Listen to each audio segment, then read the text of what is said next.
Hello and welcome to the Board Game Barrage podcast, episode number 96. My name is Mark, the green tank, and with me are Neil in the orange tank. Hello. And Kellen, the mean red tank. I was going to go with the original red tank. Well, the original tank colored red. I don't know. Original. Who can say? On this episode, we are going to be bouncing. More specifically, we're going to be talking about what happens when you or people in your game group bounce off of games. Sometimes there are games that are fine games, but you just don't like them. And sometimes you know that before you go into a game. And sometimes you realize that in the middle of a game, which is the worst way to do it. But what happens when you realize that you don't like a game in the middle of it and you just can't stand it? What do you do? And what do you do when you notice other people? Maybe you're enjoying it, and maybe you can tell most of the table's enjoying it, but you realize one person really isn't. How do you handle those situations? It's easy. Don't be a Christmas Grinch. So we're going to get into that soon. But before we do, we're going to be talking about the games that we've been playing. Neelan, have you been playing board games this week? I've been playing a board game. Have you been playing an important game? It's a game that matters. Some might say it's the only game that matters.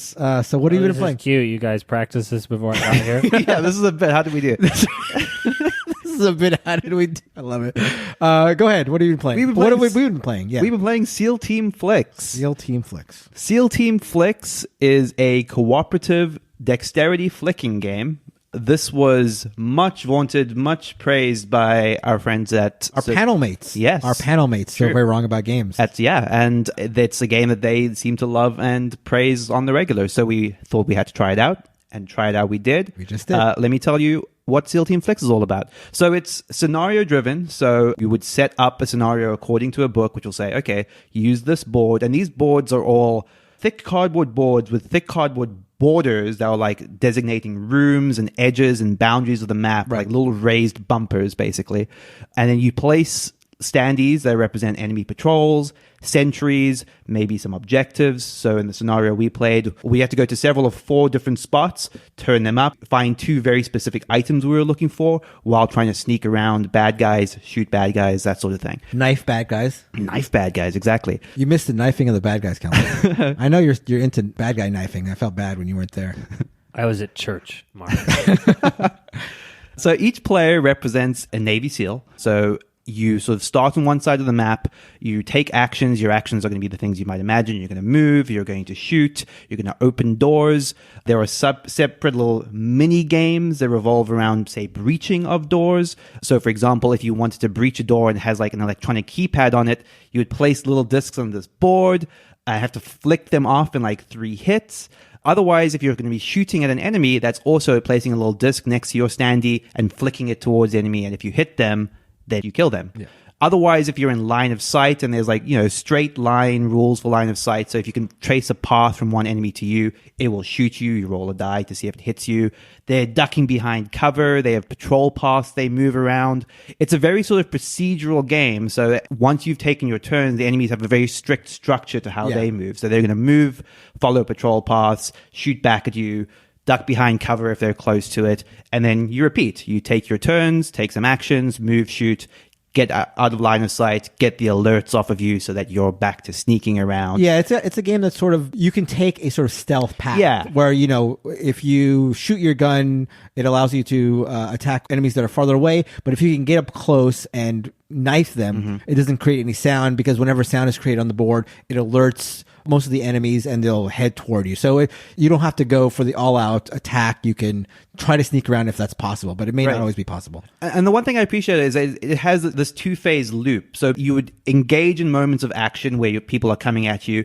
If you sort of manage to get away, you're back into stealth and sneaking around. You moment of action when you like make noise. So you're sort of like constantly navigating between the 2 phases, as it were, right. Which is like all-out action, avoiding damage, and just sneaking around. I think the thing that seems super rewarding about this is, like I said, there are these little mini games that come into play when you're like defusing bombs, sniping, which seems like you have to like precisely land your disc on a specific. So all these mini games take place on these sideboards. And for example, there's one sniping mini game where you're trying to snipe the hostage taker but not kill the hostage, and depending on the difficulty it makes it harder or not. So you want to flick one of the discs in such a way that it touches part of the hostage taker's picture on the board. But if it covers part of the hostage's picture, then you've killed the hostage. That's realistic. Yeah, that's exactly how that works in real life. Yeah. I have to admit, like, the novelty of all of these systems seems like a big draw to me. Like, I would want to see what all the scenarios have to offer just to get a flavor for all of the mechanics they have baked in. Compare that to something like Flick 'em Up, where I felt like you got the game after one scenario. Right. And it wasn't necessarily offering. It had similar systems where each gun fires in different ways. Oh, and SEAL Team Flix does this as well, where the shotgun is like a stack of bullets. Right. Or weapons can be fired in bursts of smaller bullets or single big bullets. So there's some interesting choices there in how you fire your guns. And like Flick 'em Up replicates some of that, but it doesn't have as much of like the scenario gimmicks, Right. I would say. I would agree with that. Yeah. That said, I felt like once you had seen all of the scenarios, of which I believe there are 8 in the Right. box, is that right? I don't know that I would necessarily want to return to it. Right. And to be fair, I think you'd agree that that's plenty. That's plenty. Yeah, exactly. If you get 8 games of anything, and it's about an hour plus, so it's not like a quick game. Although Like, that first game is going to take you more than I think the hour plus, because Right. I think the main drawback of the game is, in addition to it being very procedural, the rule book is bad. It's unclear in some spots, and also I think all the boards have been misprinted. So all the scenarios, you start out with a type of bad guy which are known as sentries. You're supposed to place them on a predetermined spot on the boards. The boards were not printed with those, so you have to look at the campaign picture and figure out where they are, and it's sort of hard to suss out. There's also a lot of edge cases that you need to know, and I think it's a game that would improve in terms of time wise and in terms of just general enjoyment with multiple plays, because you would know those rules. Yeah, it reminds me of Gloomhaven in that once you've internalized the rule set, everything would go Much flow faster. much faster. Yeah. But this sounds kind of arduous, right? Like is. getting to that point. Right, for sure. Yeah, certainly, like Mark was saying, for the first half of the game, it just felt like, well, what happens now? Yeah. Then this, and we were like, We were consulting looking the stuff rules up quite a a bit, lot. yeah. But even by the end of the first scenario, I felt we had a decent grasp. Like if we had played a second scenario, it would have been much faster. And and part of that arduousness is saved by the fact that you're playing a dexterity game. So it's like, yes, it's arduous, but like the fun parts are like novel and sort of fun in the flicking aspect. If this was, not to take it away from Gloomhaven, because Gloomhaven obviously is a beloved game, but like if it was arduous and all you did was just play cards, that would feel like maybe not doing much to lessen the arduousness of it. But because, the arduousness leads you to a point where you're flicking discs at bad guys, that silliness sort of like, for me, lessened that like mechanicalness of it, because we were getting to fun flicking moments. Was there tension?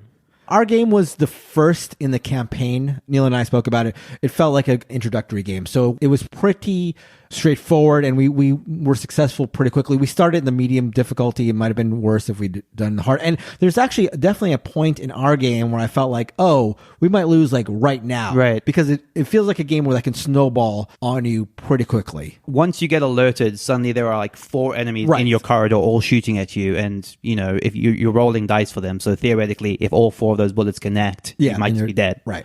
And how does this theme work for you? The theme, I think, comes through fine, because you've got obviously it's silly, but one of the equipment that you can have is like heat-seeking bullets. So that manifests itself in like you flick your bullet once, but then you get to flick it a second time, so it like can go around corners and stuff. So it's silly, but you do feel like you're taking cover, and the alert thing comes through. Like if you shoot a gun, you feel like you've alerted the bad guys, and now there's a target on you. So I think the theme works.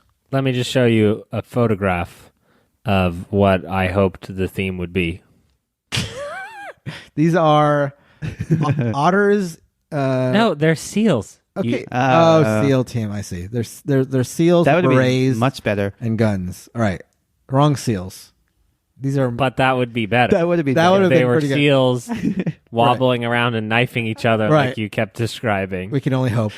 But yeah, I think that sums up our thoughts on SEAL Team Flix. It was maybe like less amazing than I was maybe not expecting, because I was maybe a little bit unsure that I was going to live up Sure. to our expectations. And I don't know if it did necessarily, but I had fun with it. Yeah, I would want to do it more of it. Yeah, exactly. It didn't blow me away, but there was enough there for sure that it makes me want to play a second game of it, which is, I feel like, is some level of praise. Yeah. And just a shout out to Mark Bigney from So Very Wrong, because when we told him that we were going to play it, he sent me an email with a bunch of errata for common misses in the game and some rules that aren't explained in the rule book. So he was of great help. He might be my favorite Mark.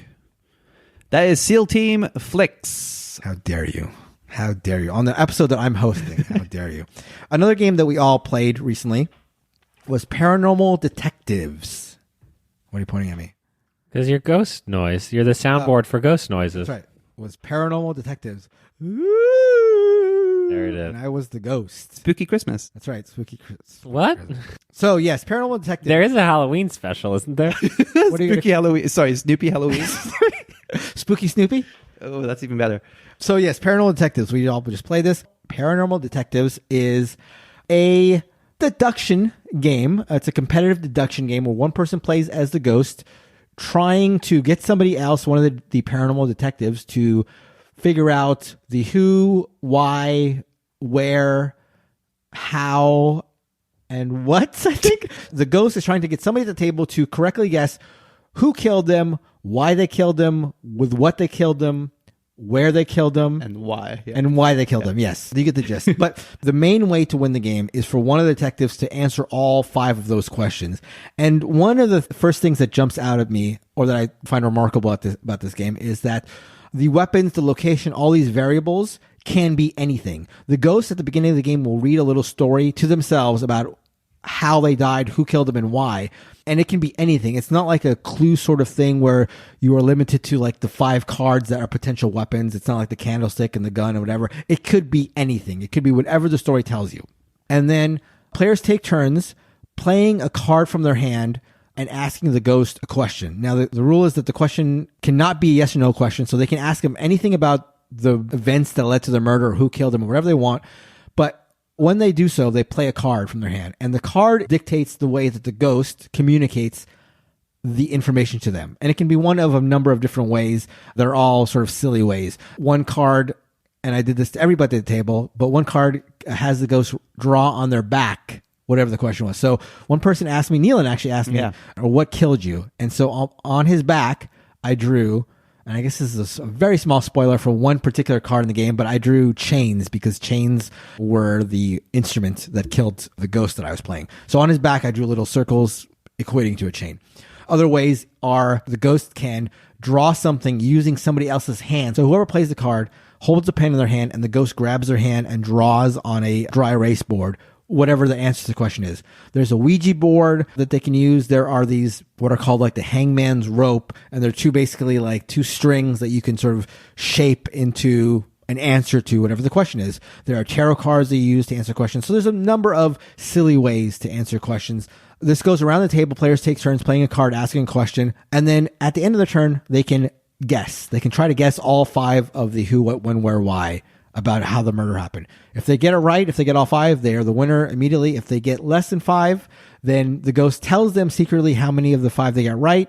They don't know which ones, but the game continues. If the game ends after, in a 6-player game, 4 rounds, then whoever got the most bits right the earliest wins the game. In our game, for example, The real loser was Mark. Right. Because no one correctly got I was all of not it. an effective ghost. But, for example, in our game, in the 3rd round, both Kellen and Nealon got 4 of the 5 answers right. So because nobody got all 5, they were the first people to get the most right.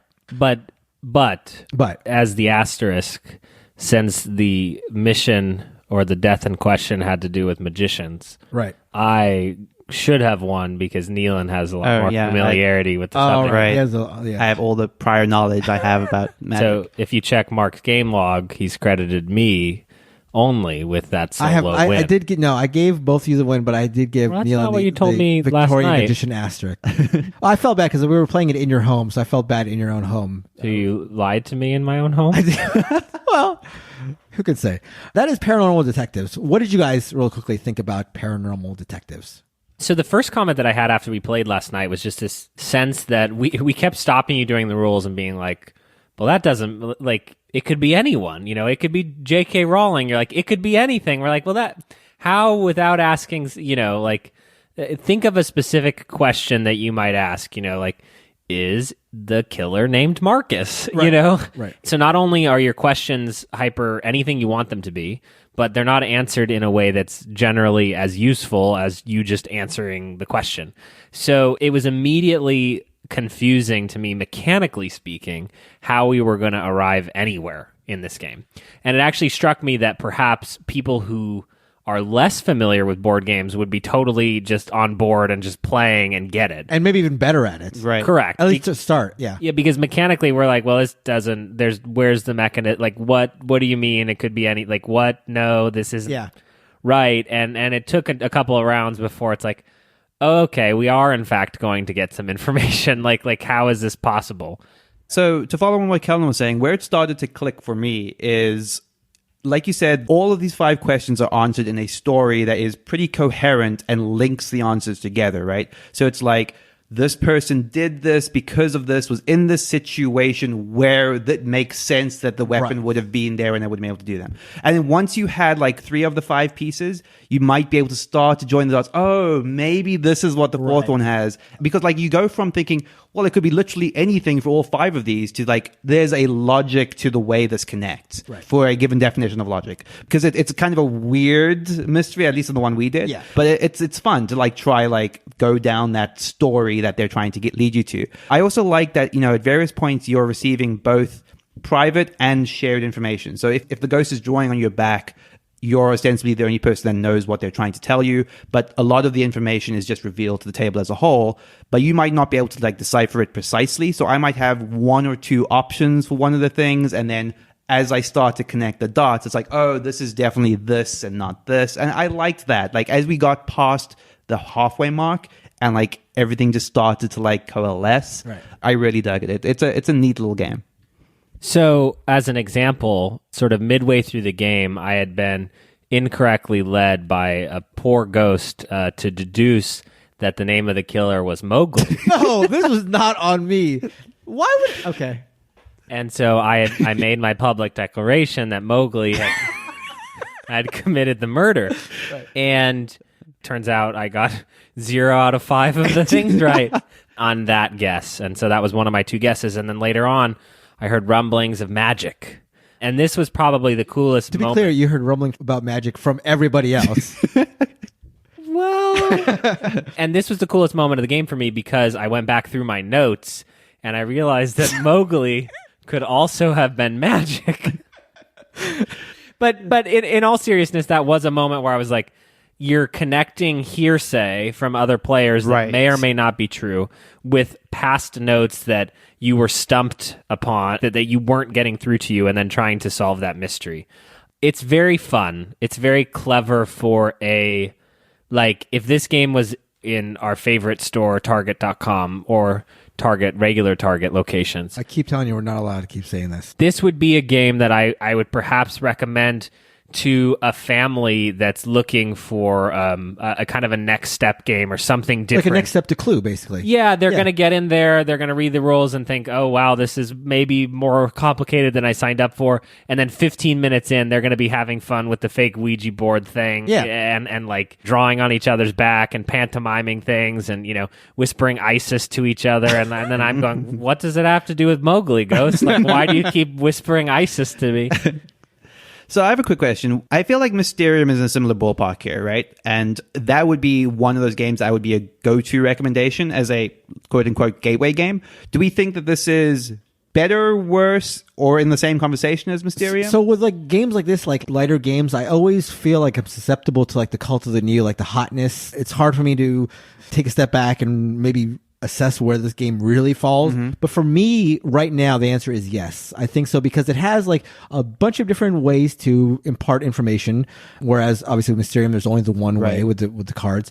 Also, it's shorter than Mysterium. The one knock I've always had with Mysterium is the length can go a little long. Although I've always really enjoyed Mysterium, that's the one knock that I think with Paranormal Detectives isn't such a drawback. So for now, I would recommend it over Mysterium. I hate to pull the like game versus activity card, but I feel like it's kind of relevant here, where Mysterium feels very much like a board game for board gamers, and Paranormal Detective has the competitive element, but really it's like a shared storytelling kind of framework that you end up... You are trying to outguess each other, but like it was sort of incidental at the end. Yeah. And in fact, if someone guessed the correct answer on turn 2 of a game of Paranormal Detectives, that would be bad because the game would be over. And that's what happened in the first time I played. The first time I played it, the correct answer was done in the second round, which... There must have been a different ghost. It was me. I was the same ghost. I don't believe you. I actually had people who could understand the information I was sending out in that game. I mean, if you can explain right now to our listeners how Mowgli and Isis are connected to magicians, I will cede that you are a good ghost, but I we'll leave that to the Patreon only. Well, actually, that's probably not selling Patreon at all. So if you edit out the 7-second silence where you were completely stumped, the listeners will know. I was completely stumped by what? I told you to try to connect those elements together. Oh, okay. Yeah. You were stunned into silence. That's right. That's right. And I that's actually not fell how on the it's going to be not how it's going to be represented. That's true. That's true. We'll definitely cut it out, the thud of me landing.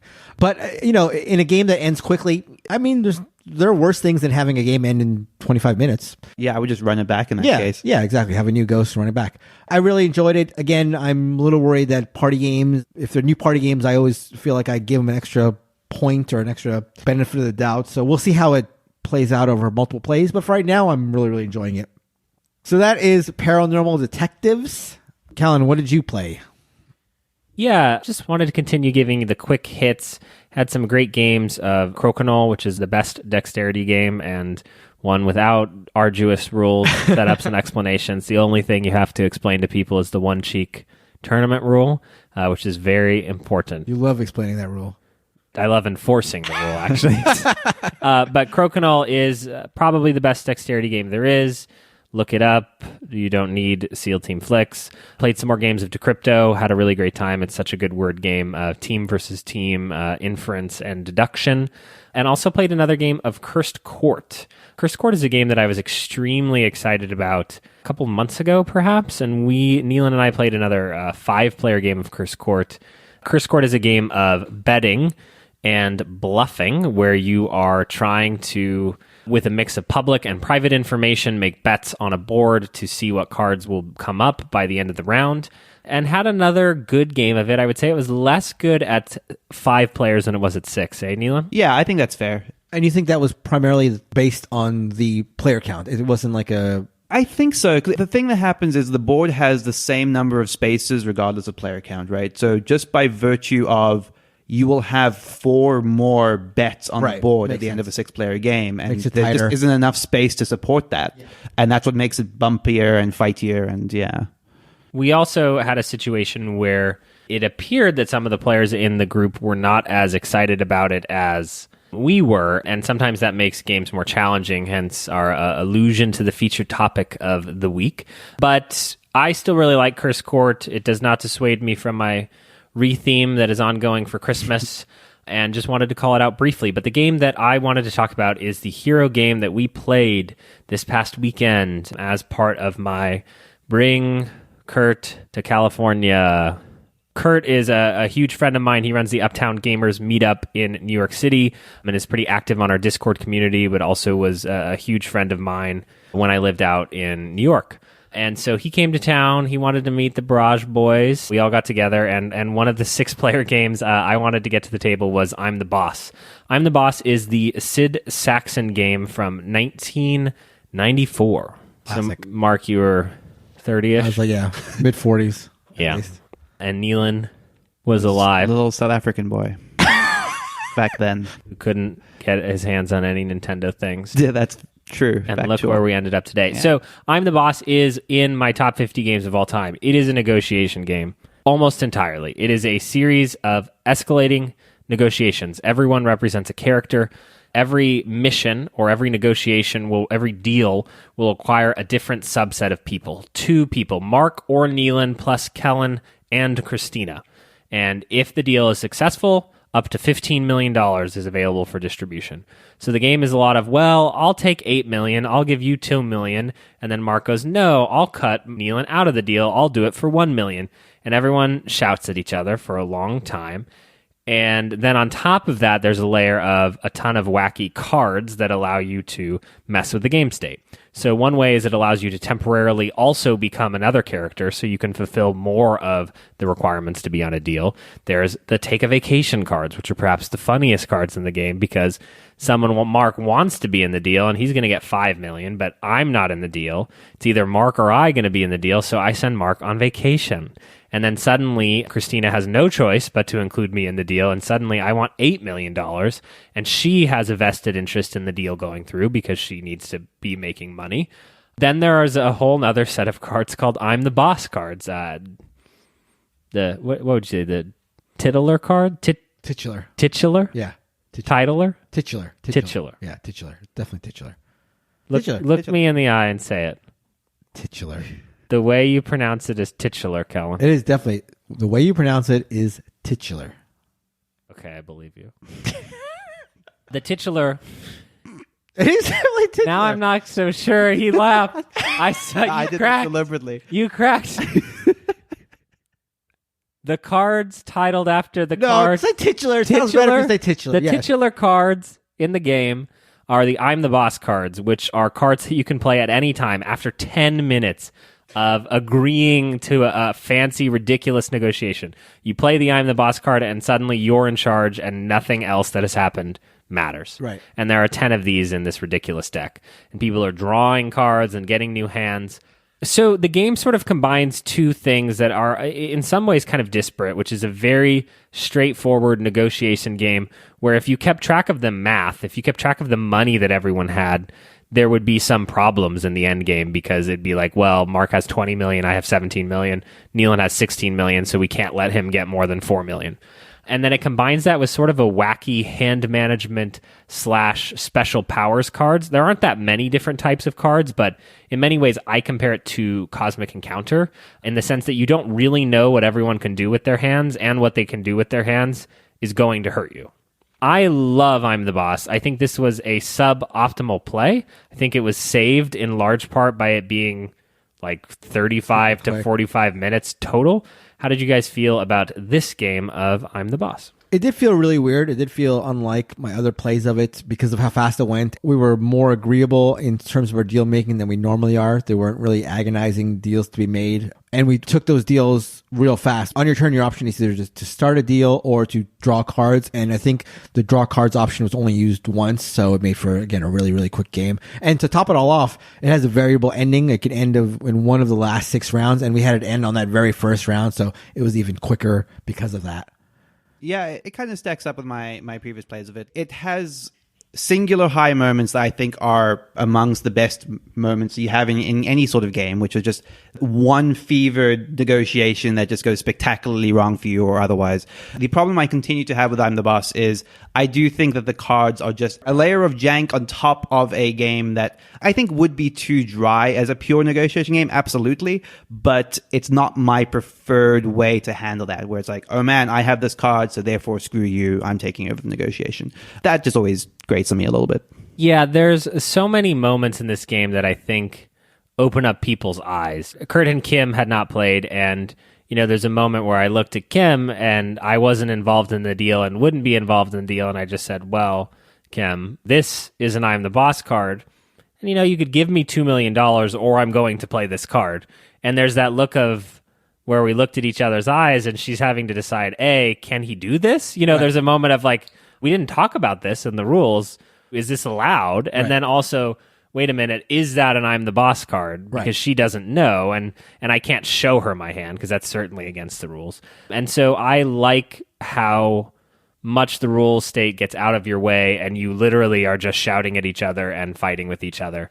I agree that the card system in it feels like it was made in the 90s. Yeah. Absolutely. And I think that in some ways I'm totally fine with that. It speaks to what I've been broadly saying for the last couple weeks, that I'll be okay with something that just feels different, even if I know it's not particularly good. And I do think that there could be a modern system put in it where everyone gets to I'm the boss once per game, but then it would lose something. It would lose some of the franticness to it. And so this is always something I wonder about, taking the negotiation and bolting it to something else besides that card system and seeing what could happen. But I still really enjoyed I'm the Boss.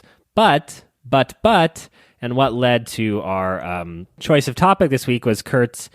It would not be in his top 50, I don't think. Did he say something midway through? He literally said, this is the worst game I've ever played. Which is exactly how we've arrived at the topic for today's episode. Yeah. So if you were looking for the most in-your-face negotiation, the most take that cutthroat, backstab, mean, 1 hour long, condensed flavor of negotiation, you are looking for I'm the Boss. The name of the game again for all the people who are going to buy it as a result of this endorsement? Yeah, you think they're going to buy Paranormal Ghost Detectives? You're the one who was telling them to buy it at Target. We can't even say Target, and you were saying that. I'm the Boss. So... BTB. So that's going to lead us into our topic of bouncing off of games. But before we get into that, we're going to read a review. And this review comes to us from Flash and Dash. What were the names of the Rescue Rangers? Chip and Dale. Yes. Close, sort of. There's a D. I don't know, whatever. And the review is titled, Here's the Thing. Any podcast that loves Monopoly, Uno, spreadsheet games, Heroes of Land, Air, and Sea, that also hates Huduk Mau Mau, 100 Horses, and Biblios, with its wonderful theme, is garbage. Which we agree. I don't want to know what's on their mind. Oh, look at that. A little reference to what's on your mind, kid. I love it. Luckily, Board Game Barrage is nothing like that. Great quick reviews, lots of variety, and fun, friendly banter. Best board game podcast I have heard. Well, thank you, Flash and Dash. That is great. Very, very kind. Yes. I think we can agree with everything you said. That was very jam-packed with references. Yeah. I like that. That's right. Multiple references per line. Maybe he stole my show Bible. All right, so let's dive into bouncing. Let's dive and then bounce. So picture us three on a diving board. Ready? And now we're diving like Greg Louganis. That's a reference to a diver. And then we bounce. So what happens? What are we diving into? Into a bouncing board. Yep. I'm still thinking of Bouncy castle. The Navy SEALs. What? The actual SEALs, would be diving. Oh, they would be They diving. would bounce. That seems like animal cruelty. Making them dive into a bouncing something? No, into the water. Well, you don't No, dive but into they're a bounce bouncing. house. That's what we're doing now, though. We're not diving. We're diving into a bounce. Do you think people can tell we're recording this 6 hours later in the nighttime like we normally do? Probably. So, broadly speaking, the topic, as we mentioned, is about what happens when either you or other people at the table bounce off of a game. How do you address that situation? So we're going to, broadly speaking, break this into three bouncing categories. 3 bounce houses is what I'm calling them. Bounce states. Bounce states. States of bounce. So the first state of bounce is the pre-bounce. This is when a game is offered, but you know you're going to bounce off of it. And this just happened to Mr. Callan Allen when it came to SEAL Team Flix. We said, hey, so very wrong about games. Our panel mates love this game, Callan Allen. We want to play it because we are friends with our good friends. Yes, Yep. with Mark and Mike. Let's play it. To which you said, no. because you knew this would not be a game that you would like. No.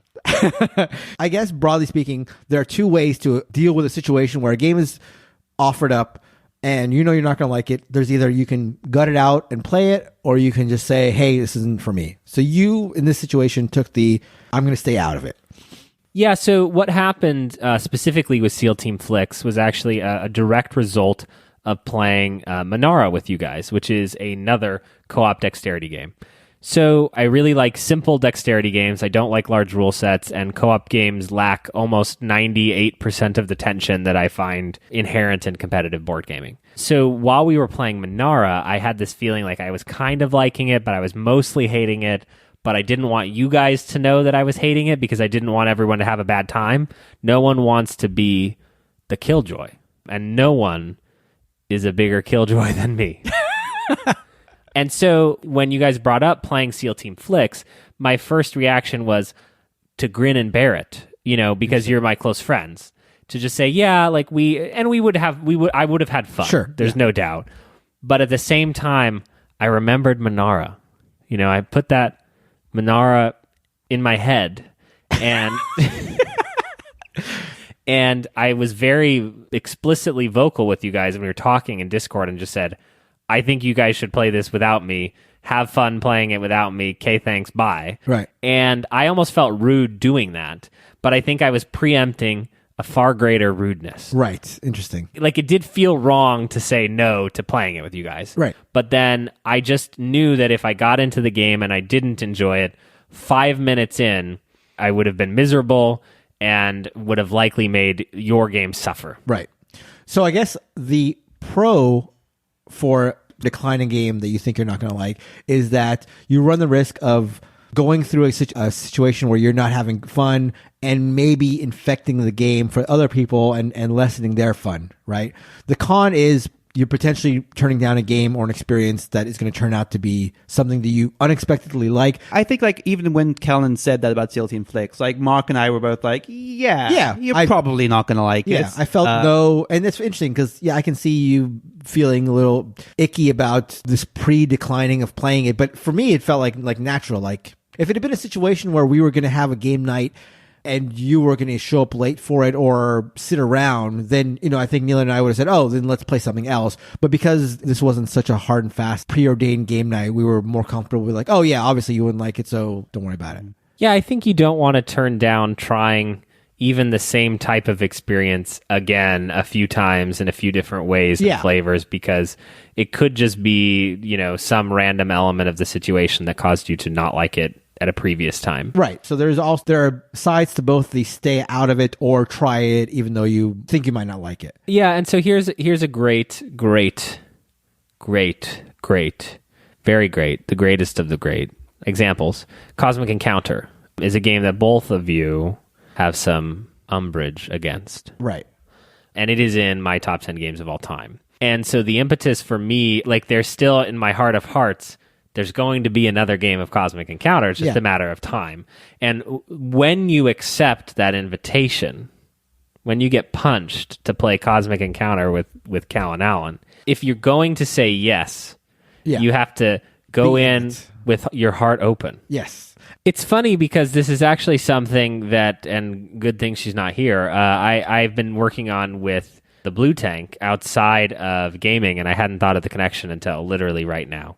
When someone invites you to do an activity and you agree to do that activity, from that point on, you're not allowed to just complain about the activity. Of course, yeah. So it's like, let's go dancing. And it's like, no, I don't want to do it. But if I agree to do that, from that point forward, I have to at least try to engage with that activity in a very authentic way. Agreed. And so I think there's this culture of politeness of saying, yeah, I'll do that thing, and then just being involved in the activity, but just being rude the entire time or casually rude and just not actually trying to engage with it. So that's the pre-bounce house. Let's move on to the next house, which is the single bounce. So we're bouncing from the first bounce house to the second bounce house. We're bouncing from one to the other. We've now bounced to the second bounce house. And now this bounce house has 2 rooms. Okay. The first room, so this is about a not everybody, but not nobody bounce. This is a 1+ bounce. So let's first talk about a situation where you are the bouncer. So you're playing a game, you were playing it, you accepted it because you thought you'd like it, and now you realize, I am bouncing. I do not like this game. What do you do? Or can you maybe talk about experiences you've had where you were playing a game and you realized this isn't for me, and what did you do? I feel like my most distinct memory of this is when I played the Great Zimbabwe. I think I played this game with you, if I remember correctly. I was super on board with it at the start of the game. And it became very apparent like halfway through that it's one of those games where if you set yourself up poorly at the start, you're probably going to have a bad rest of the game. And I was not into it very, very quickly. And I think it's a point of embarrassment to me that I felt like I was making my dissatisfaction known or visible. I was like very visibly not enjoying the game. Right. I don't remember that being the case, maybe it's worse in my head than it was out. But that's how I felt, at least. I felt like I had mentally checked out of the game halfway through and it was just going through the emotions. I didn't sort of have a wherewithal to just say to like try to exit the game, because that never feels quite appropriate to me. But I definitely mentally checked out. That is probably my most recent best example. Yeah, so 2 examples really come to mind for me when we're talking about this. At Gen Con, we were playing one of the new hotness, Megacity Oceanos, which is a dexterity game combined with a light contract fulfillment layer to it.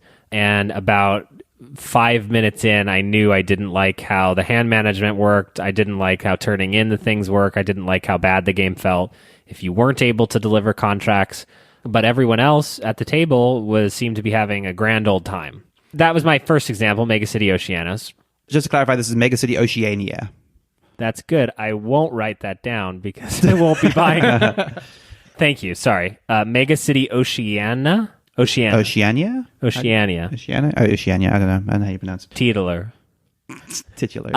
Another example is the one the 3 of us played, Founders of Gloomhaven. Founders of Gloomhaven was the newest hotness. Kickstarter comes in. It's related to the Gloomhaven IP.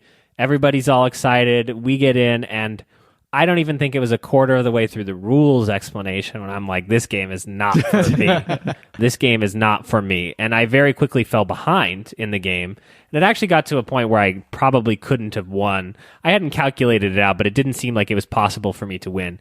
Now, in this case, I could tell that you were both enjoying the competition of it. So I played the game I did whatever I could to not obstruct anyone from winning, and I continued to play as if I was attempting to win, even though I was not enjoying myself. As a group, we've actually adopted a funny, unique way to review movies when we go see movies together. And I think it's really related to this concept. So we do this during the trailers, and then we do this at the end of the movie. One of the most interesting things about going to see a film with someone is when you walk outside and you kind of both pause, there's this silence because no one wants to be the first person to speak. Because 2 people's experience in a shared experience could be like vastly different. One person could have loved it and the other person's like, that was complete garbage. And if someone loves it, you don't want to be the one that says that was complete garbage. Right. So what we do in the movies, at the end of the movie and then at the end of each trailer, is we go 3, 2, 1, and then we either thumbs up, thumbs down, or thumbs to the side in terms of whether we want to see the movie after seeing the trailer, whether we're or whether we don't want to see it. And then after the movie, we also do it as kind of a joke to also start our discussion. Yeah. But I actually think it's a soft way to not just completely buzzkill someone, because you don't want to be the first person to say, well, that was garbage, unless everyone also agrees. And if everyone agrees, then that's a funny moment where everyone starts laughing together. But, in movies especially, someone could be legitimately moved by something, like Chappie, and others are just, like, convinced that it's garbage. Neelan? Yep. How dare you about your own country? Chappie. I'm so happy. So you squealed there. That was amazing. No, that's going to be a loop. You're going to have to turn up the volume because there was no squeal, man. I will turn up the volume and I will loop that squeal. I do believe that the worst thing you could do as a lone defector in a game is bring up and continually bring up during the game how much you dislike the game. Yeah. I think that is like what we haven't said, but what we're all saying is that you don't want to be that guy. Yeah. It's funny because Neelan mentioned the game of Great Zimbabwe and he said he was worried that he came off as not liking it. And I remember that game and not realizing that you didn't. I thought, okay. I remember thinking that you didn't like it, but it didn't strike me as like palpable. Right. Okay. That's a relief because like Kevin says, you never want to be that person. Whereas I think I might have been that person. You can tell me if I'm wrong about when we played Gugong. I think it was apparent. It was more palpable. It was definitely apparent, yeah. But I was trying to play it as straight as possible. Like, I was not trying to tank the game or hurt any one person or play Kingmaker. I was trying to play it as straight as possible. But, yeah, that was a game where early on I was just not liking it. And I do feel regret that it was more palpable in that case. I kind of felt that way, and perhaps it's not as relevant in diplomacy when we were playing with you. And I think you got into a really bad way in terms of your position in the board. Yeah. which is probably 95% of that. Yeah. But I remember just going, oh, I want you to be having fun. Yeah. So what do I do now? I remember you pulled me aside to ask me what could we do to make it more fun for me. But that was... And then you committed your last force to helping me with the wind. No, I did not. Let the record show that I did not do that. Let the record show that I won. Look in your You might have won, app. but I had nothing to do with your win. Who else pulled you outside? No one but I did. I got pulled outside by everybody. I was outside with everybody. I didn't want to tell you that. I didn't want to break this to you, but I was outside with everybody, right before you and right after you. It kills you that I beat you at diplomacy. No, it doesn't. It kills you. It would have killed me if Look it was like if I was a runner-up, which we clarified. The Wait, so it definition doesn't of kill lucky. you worse that you came lost and Kellen came No, first? it doesn't. Huh? For me, it's either win or loss. But if it's a close loss, then that's worse. But I was done. I was like completely out of it. There was no hope. It's great that it's either win or loss when he was like last by a mile. Like that's a great framework to have. That's honestly where I feel like if I lose, I don't care if it's by a little bit or by a mile. Anyhow, back to the topic of it. I was thinking about this, and I thought of other situations where I kept going in a game that I didn't like and was trying to discern why. We've all talked about games where we didn't like them, but we kept going because other people were enjoying themselves. I was thinking of a game of swinging Jivecat Voodoo Lounge, which is a game that I traded for and I was excited to play because it has these crazy components and a crazy theme, as the title will make you think. But early on in the game, I just realized it was not a game for me. The reason I kept going with that game is because I'm the one who brought it and sort of sold it to the group, and I couldn't necessarily tell that everybody else wasn't enjoying themselves. So because it wasn't clear to me that other people were having a bad time, I decided to gut through it because I wasn't who brought it. I felt like some sort of sense of obligation. It's funny because that is such a weird specific thing where you feel like the ownership of like, I want to make sure this goes well. We're going to power through. Right. It's going to be great, everyone. Right. Yeah. Trust me, just come with me to the end of this. And then you're not really picking up, and no one is picking up what you're putting down. And the other game that I was thinking of was Merlin. This is a game that I knew I was bouncing off of midway through, but the reason I kept playing this one was because I trusted the designer. So this is a game where that was your first mistake. Right. I just thought I like Feld games. They have some variants, but they all sort of are satisfying, or they've been satisfying to me. There's got to be something here. I'm going to keep playing it, and fought through because I thought the bounce would not complete. I thought it would just be a mini bounce, but it was a full bounce. So that's the situation where I kept playing because I just trusted the game, but I was let down. Okay, so that concludes our second bounce house, our 2-part bounce house. Now we're all bouncing together into the third house, which is the situation where everybody at the table agrees that we are mutually bouncing. This is a simultaneous table-wide bounce. When has that happened to us, and what did we do? Heroes of Land, Air, and Sea. That's right. Wait, we like that. 18 card game. Oh, yeah, exactly. No, this is not that. Now we're doing the reverse joke. Yeah, you gotta milk that joke. I think it became apparent halfway through Heroes of Land, Air, and Sea that no one at the table was really enjoying it. And my distinct memory of that was Christina saying, how does this game end? What can we do? What can we do to finish this? Oh, yeah, that was funny. Yeah. I think that it became... You then can enjoy it in a different way, sort of in the same way that you hate watch movies, because, then it becomes like comments like, oh, of course it works that way. One of the things in Heroes of Land, Air, and Sea is that like you have all these different types of units and they all do different things and they're unlocking abilities constantly. And so, it was kind of funnier to surprise people with the big gotcha moments, because then it's like, oh, Mark's like, oh, of course your archer can do that thing that we didn't know, and then you really make those points known. You make your anger known, and everyone is just doing it. Like, of course, that's how this game works. That's logical. Like, and that becomes fun in its own way. So there's situations where, you're all playing it as we did with Heroes of Air, Land, and Sea, and you decide either for ironic sake or because sometimes maybe because you're really excited, which is for me was part of the Heroes of Land, Air, and Sea thing where this was a really big Kickstarter and, a lot of pieces on the board and very elaborate and looked really nice at the table. So part of me was excited and was okay powering through because of that excitement level. So those are reasons why you might all as a table decide to keep going. Or you might realize it late in the game. Like, there's only a round left, let's just finish it off. But there are some times where the idea of finishing it off is just too great and you all sort of agree that this isn't working for us, we're going to cut it short. One example for that for us was LLAMA. This was a game we were all excited for because it was the sort of surprise Spiel nominee by Knizia, so we were hyped about it. So we figured out a way to homebrew a copy of this game with other components, and we all got to playing it, and about halfway through the game, we just realized, like, wait, is this is it? Yeah, is this all there is? And we looked up the rules and tried to figure out if there was something we were doing wrong, and then just realized, like, yeah, this is pretty much all there is to it. And we just decided to stop it because it wasn't going to improve, and we just decided to cut it short. What's another example we've got of? Nemesis, I remember in our game of it, you sort of were dead pretty early. Yes. But so Kellen, Christine, and I sort of pushed through to the end of the game. Kellen and I ducked out of the ship in an escape pod, leaving Christina to sort of fend off the alien queen. So it's Christina alone on the ship, and all she has to do is raise the queen's nest to win. And we sort of had this discussion. So, well, Christina, if you want to, we're going to sit here and watch you kill the alien queen for 2 hours. Christina said, no, I don't think that's going to happen. And we sort of just mutually decide, yeah, that's fair. We're just going to call it here and just have that be the end of our experience of it. Life is too short to do things you don't want to do.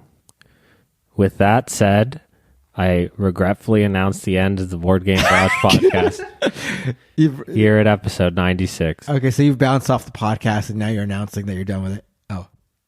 Wait, what are you doing? What? All right. This is... Were we going to be consulted on this? Yeah, so Kellen has left the room, so I guess he bounced off the podcast, I guess. And thematic. All right, well... I'm sure the listeners are happy to hear that. Yeah, but back to the best too. And to be clear, the podcast is not ending. We're just going to keep going. That's right. He's literally walked out. Like, this is not a bit. At last. That's right. That's right. Watch this to be his last one, and we don't feel bad about everything we said. All right, so let's. So this isn't all. I feel so weird to keep going, but here we are.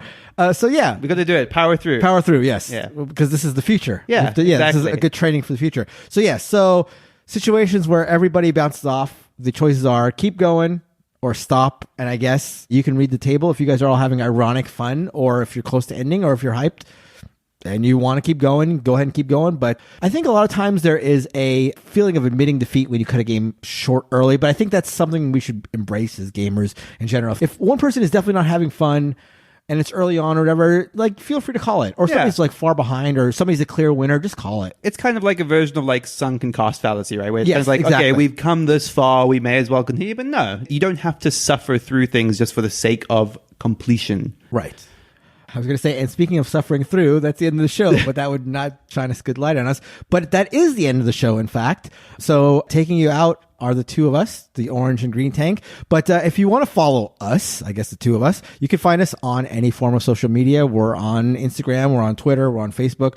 The list of social media that you have in your head, we're on all of them. So find us wherever you want to find us. We're at boardgamebarrage.com. You can find our Discord channel where we have a lot of lively chat, and we always have a post-podcast discussion the day the podcast drops. So feel free to join us there and discuss the end of the 3-man show and the beginning of a bright new horizon with 2-man podcast, if you'd like. To be clear, like, former Kellen fans also just... You're still welcome. They're firmly in the orange camp at this point. Who can say? You can say on the Discord which camp you're now belonging to now that it's a 2-person camp. But yes, join us on our Discord at boardgamebarrage.com/Discord, or join our Patreon at boardgamebarrage.com/Patreon and see the perks we've got available for you there.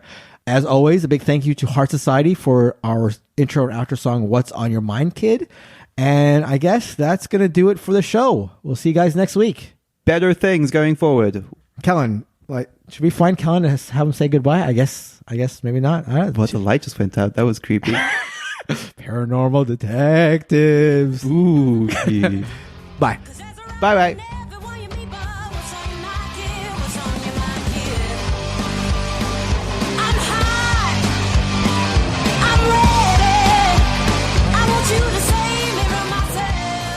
Ready? Here we go.